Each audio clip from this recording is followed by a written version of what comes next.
अन्याय भ्रष्टाचार के खिलाफ ललकार यूट्यूब चैनल में सम्मानित साथियों, नवरात्र पर्व की आपको बहुत बहुत शुभकामनाएं। आज मैं भारत देश के प्रधानमंत्री जी से विनम्र अपील के साथ याद भी कराना चाहता हूं कि आपने जो भारत देश की विभूषित व्यक्तियों को आपने अलंकारों से भारत रत्न, पद्म भूषण आदि से सम्मानित किया, उनके बुजुर्ग उम्र यानी 75-80 के बाद क्या भारत देश के प्रधानमंत्री के सचिवालय में उन लोगों की कोई सुध है कि केवल उपाधि दे देना ही पर्याप्त है। आदरणीय प्रधानमंत्री जी, आपके संसदीय क्षेत्र बनारस में खंडेलवाल जी का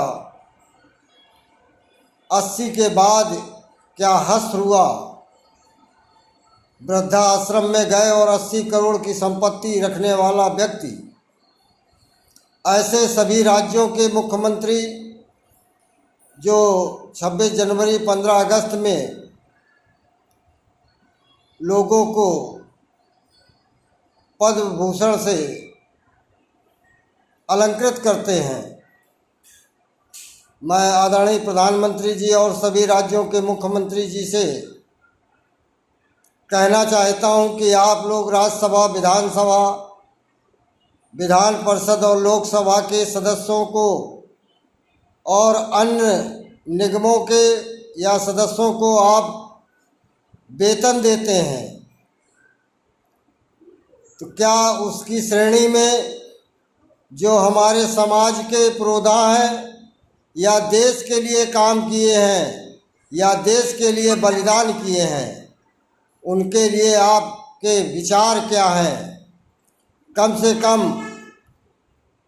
उनके बुढ़ापे के सहारे के लिए सभी राज्यों की राजधानी में और केंद्र की राजधानी में जब इतने इतने बड़े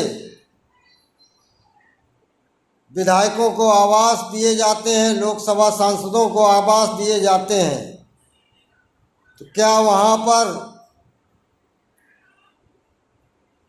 1-2 हज़ार से ज़्यादा नहीं होंगे जो बुजुर्ग होते जाते हैं, इसके बाद स्वर्ग सिधारते हैं? उनके लिए आपको बिल्डिंग और कर्मचारियों की व्यवस्था करके जो वृद्धाश्रम में जाके अपना जीवन यापन करते हैं, कम से कम भारत देश के सामाजिक कार्य करने वाले ऐसे पदों से नवाजे गए।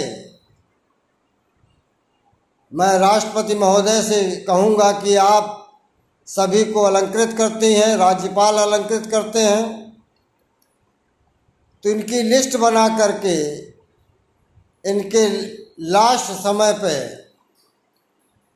सरकारी सुविधाओं के द्वारा जो पारिवारिक सुविधा मिलती है, तो कम से कम भोजन, बिस्तर और स्वास्थ्य और अंतिम क्षण तक उनकी खुशहाल जिंदगी के लिए भी आप कोई व्यवस्था करें।